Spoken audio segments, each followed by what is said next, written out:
Content warning. This episode contains medical ableism. And the use of narcotics in a medical context. Mina Harker's Journal, 2nd of October, 10 p.m. Last night I slept, but did not dream.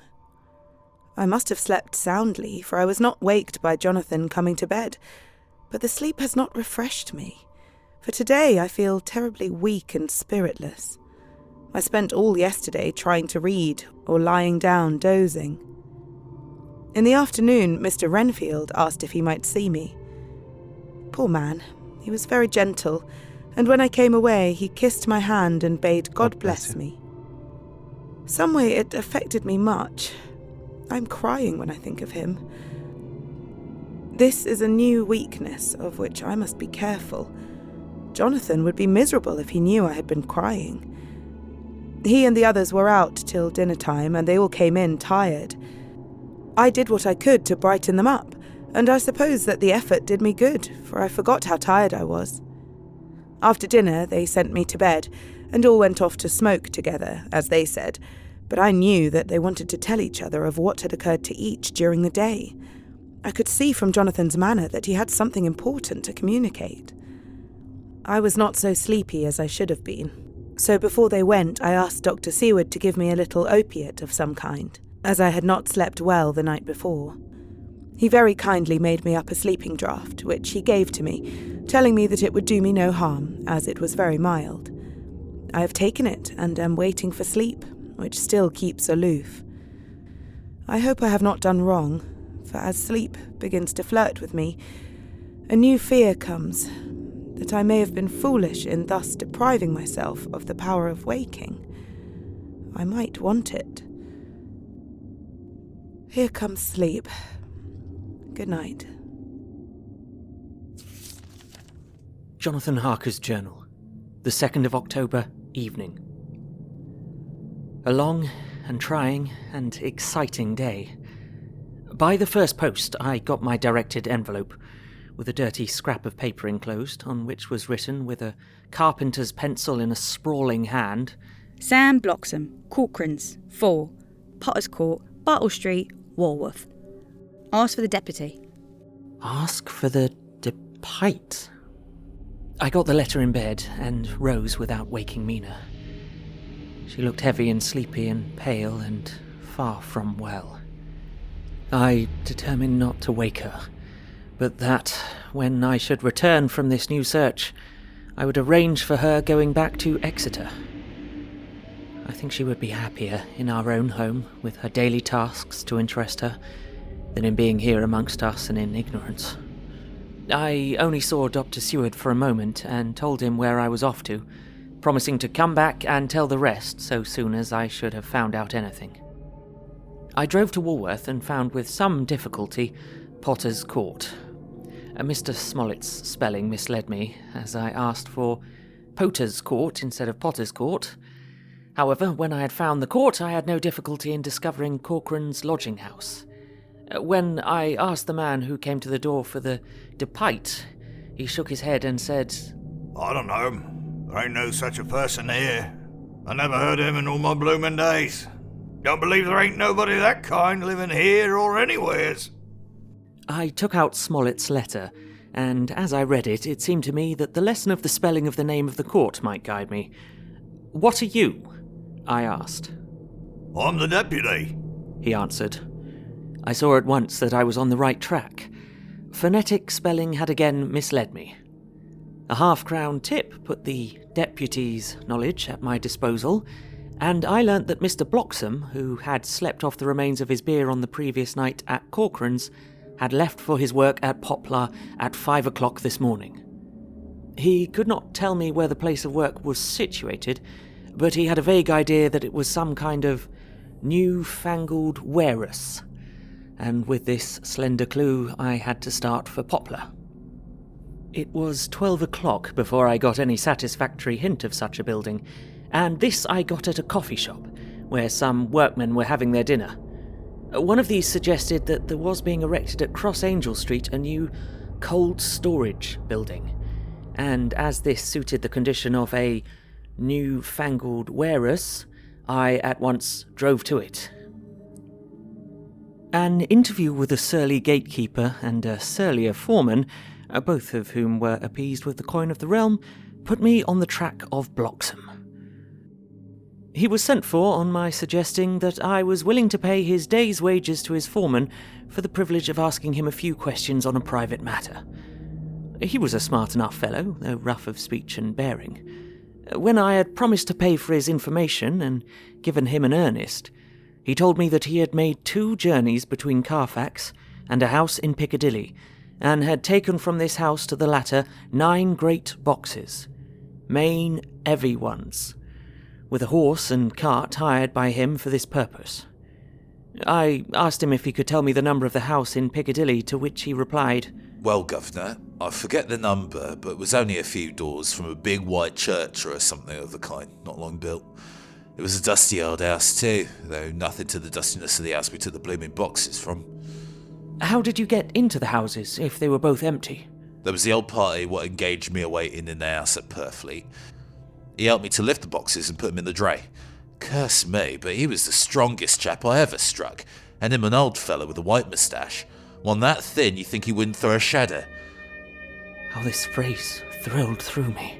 "Why, he took up his end of the boxes like they were pounds of tea, and me a puffin' and a blowin' before I could even upend mine anyhow, and I'm no chicken either." "How did you get into the house in Piccadilly?" I asked. "He was there too. He must have started off and got there before me, for when I rung at the bell, he came and opened the door himself, and helped me carry the boxes into the hall." "The whole 9? I asked. "Yeah, there were 5 in the first load and 4 in the second. It was main dry work, and I don't so well remember how I got home." I interrupted him. "Were the boxes left in the hall?" "Yes, it was a big hall, and there was nothing else in it." I made one more attempt to further matters. "You didn't have any key?" "Never used no key or nothing. The old gent, he opened the door himself, and shut it again when I drove off. I don't remember the last time, but that was the beer." "And you can't remember the number of the house?" "No, sir, but you needn't have no difficulty about that. It's a high un with a stone front with a bow on it, and high steps up to the door. I know them steps haven't had to carry the boxes up with 3 loafers what come around to earn a copper. The old gent gave them shillings, and they seeing they got so much they wanted more, but he took one of them by the shoulder and was like to throw him down the steps till a lot of them went away cussing." I thought that with this description I could find the house, so, having paid my friend for his information, I set off for Piccadilly. I had gained a new painful experience. The Count could, it was evident, handle the earth boxes himself. If so, time was precious, for, now that he had achieved a certain amount of distribution, he could, by choosing his own time, complete the task unobserved. At Piccadilly Circus, I discharged my cab and walked westward. Beyond the Junior Constitutional, I came across the house described, and was satisfied that this was the next of the lairs arranged by Dracula. The house looked as though it had been long untenanted. The windows were encrusted with dust and the shutters were up. All the framework was black with time, and from the iron the paint had mostly scaled away. It was evident that up to lately there had been a large notice board in front of the balcony. It had, however, been roughly torn away, the uprights which had supported it still remaining. Behind the rails of the balcony I saw there were some loose boards whose raw edges looked white. I would have given a good deal to have been able to see the notice board intact, as it would, perhaps, have given some clue to the ownership of the house. I remembered my experience of the investigation and purchase of Carfax, and I could not but feel that if I could find the former owner, there might be some means discovered of gaining access to the house. There was, at present, nothing to be learned from the Piccadilly side, and nothing could be done. So I went round to the back to see if anything could be gathered from this quarter. The mews were active, the Piccadilly houses being mostly in occupation. I asked 1 or 2 of the groomers and helpers whom I saw around if they could tell me anything about the empty house. One of them said that he had heard it had lately been taken, but he couldn't say from whom. He told me, however, that up to very lately, there had been a notice board of "for sale" up, and that perhaps Mitchell, Sons and Candy, the house agents, could tell me something, as he thought he remembered seeing the name of that firm on the board.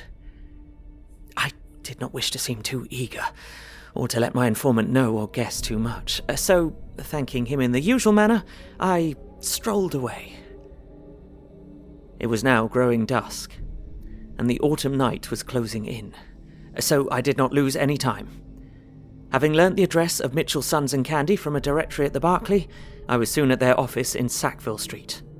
The gentleman who saw me was particularly suave in manner, but uncommunicative in equal proportion. Having once told me that the Piccadilly house, which throughout our interview he called a mansion, was sold, he considered my business as concluded. When I asked who had purchased it, he opened his eyes a thought wider and paused a few seconds before replying, "It is sold, sir." "Pardon me," I said with equal politeness, "but I have a special reason for wishing to know who purchased it." Again he paused longer, and raised his eyebrows still more. "It is sold, sir," was again his laconic reply. "Surely," I said, "you do not mind letting me know so much?" "Oh, but I do mind," he answered. "The affairs of their clients are absolutely safe in the hands of Mitchell, Sons and Candy." This was manifestly a prig of the first water, and there was no use arguing with him. I thought I had best meet him on his own ground. So I said, "Your clients, sir, are happy in having so resolute a guardian of their confidence. I am myself a professional man." Here I handed him my card. "In this instance, I am not prompted by curiosity. I act on the part of Lord Godalming, who wishes to know something of the property which was, he understood, lately for sale." These words put a different complexion on affairs. He said, "Well, I would like to oblige you if I could, Mr. Harker, and especially would I like to oblige his lordship. We once carried out a small matter of renting some chambers for him when he was the Honourable Arthur Holmwood. If you will let me have his lordship's address, I will consult the house on the subject, and will, in any case, communicate with his lordship by tonight's post. It will be a pleasure if we can so far deviate from our rules as to give the required information to his lordship." I wanted to secure a friend and not to make an enemy, so I thanked him, gave the address at Dr. Seward's and came away. It was now dark, and I was tired and hungry. I got a cup of tea at the Aerated Bread Company and came down to Purfleet by the next train. I found all the others at home. Mina was looking tired and pale, but she made a gallant effort to be bright and cheerful. Wrung my heart to think that I had had to keep anything from her and so caused her inquietude. Thank God this will be the last night of her looking on at our conferences and feeling the sting of our not showing our confidence. It took all my courage to hold the wise resolution of keeping her out of our grim task. She seems somehow more reconciled, or else the very subject seems to have become repugnant to her, for when any accidental allusion is made, she actually shudders. I am glad we made our resolution in time, as with such a feeling as this, our growing knowledge would be torture to her. I could not tell the others of the day's discovery till we were alone, so after dinner, followed by a little music to save appearances even amongst ourselves, I took Mina to her room and left her to go to bed. The dear girl was more affectionate with me than ever, and clung to me as though she would detain me. But there was much to be talked of, and I came away. Thank God the ceasing of telling things has made no difference between us. When I came down again, I found the others all gathered round the fire in the study. In the train, I had written my diary so far, and simply read it off to them as the best means of letting them get abreast of my own information. When I had finished, Van Helsing said, "This has been a great day's work, friend Jonathan. Doubtless we are on the track of the missing boxes. If we find them all in that house, then our work is near the end. But if there be some missing, we must search until we find them. Then we shall make our final coup and hunt the wretch to his real death. We all sat silent a while, and at once Mr. Morris spoke. Say, how are we going to get into that house? We got into the other, answered Lord Godalming quickly. But Art, this is different. We broke house at Carfax, but we had night and a walled park to protect us. It'll be a mighty different thing to commit burglary in Piccadilly, either by day or night. I confess, I don't see how we're gonna get in unless that agency duck can find us a key of some sort. Perhaps we shall know when you get his letter in the morning. Lord Godalming's brows contracted, and he stood up and walked about the room. By and by he stopped and said, turning from one to another of us, Quincy's head is level. This burglary business is getting serious. We got off once, all right, but we now have a rare job on hand, unless we can find the Count's key basket. As nothing could well be done before morning, and as it would be at least advisable to wait till Lord Godalming should hear from Mitchell's, we decided not to take any active step before breakfast time. For a good while we sat and smoked, discussing the matter in its various lights and bearings. I took the opportunity of bringing this diary right up to the moment. Oh, I am very sleepy, and shall go to bed. Just a line. Mina sleeps soundly, and her breathing is regular. Her forehead is puckered up into little wrinkles, as though she thinks, even in her sleep. She is still too pale, but does not look so haggard as she did this morning. Tomorrow will, I hope, mend all this. She will be herself at home in Exeter. But I'm sleepy.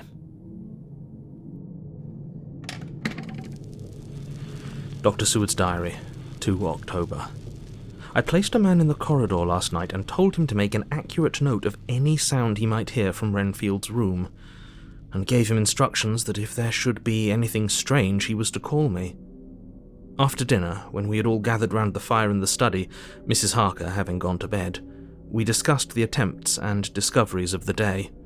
Harker was the only one who had any result, and we are in great hopes that his clue may be an important one. Before going to bed, I went round to the patient's room and looked in through the observation trap. He was sleeping soundly, and his heart rose and fell with regular respiration. This morning, the man on duty reported to me that a little after midnight he was restless and kept saying his prayers somewhat loudly. I asked him if that was all. He replied that it was all he heard. There was something about his manner so suspicious that I asked him point blank if he had been asleep. He denied sleep, but admitted to having dozed for a while. It is too bad that men cannot be trusted unless they are watched. Today, Harker is out following up his clue, and Art and Quincy are looking after horses. Godalming thinks that it will be well to have horses always in readiness, for when we get the information which we seek, there will be no time to lose. We must sterilize all the imported earth between sunrise and sunset. We shall thus catch the Count at his weakest, and without a refuge to fly to. Van Helsing is off to the British Museum, looking up some authorities on ancient medicine. The old physicians took account of things which their followers do not accept, and the professor is searching for witch and demon cures which may be useful to us later. I sometimes think we must be all mad, and that we shall wake to sanity in strait waistcoats.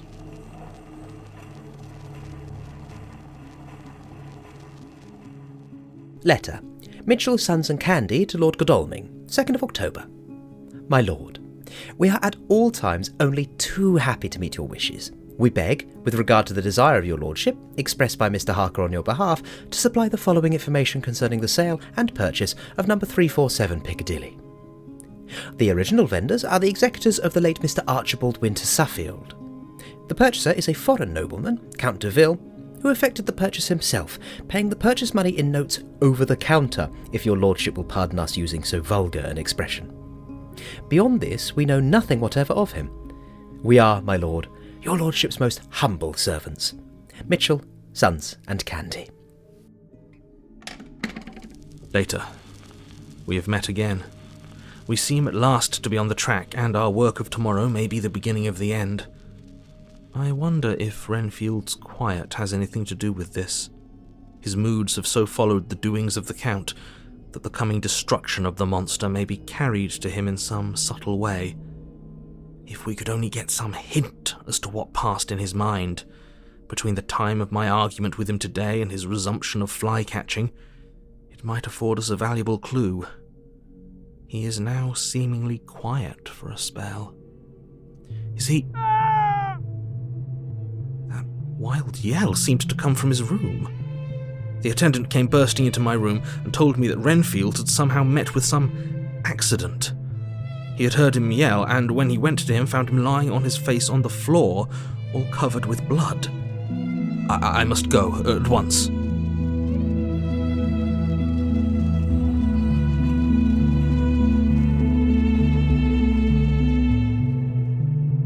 This episode featured Isabel Armaco Young as Mina Harker, Felix Tretch as Renfield, Ben Galpin as Jonathan Harker, Bonnie Calderwood Aspinwall as Smollett, Graham Rowett as the Deputy, Nathan Blades as Bloxham, Ben Meredith as the Mitchell businessman, Alan Bergen as Van Helsing, Giancarlo Herrera as Quincy Morris, David Alt as Lord Godalming, and Jonathan Sims as Jack Seward. Dialogue editing by Stephen Andrusano, sound design by Tal Manier, featuring music by Travis Reeves, produced by Ella Watts and Pacific S. Obadiah, with executive producers Stephen Andrusano, Tal Manier, and Hannah Wright. A Bloody FM production.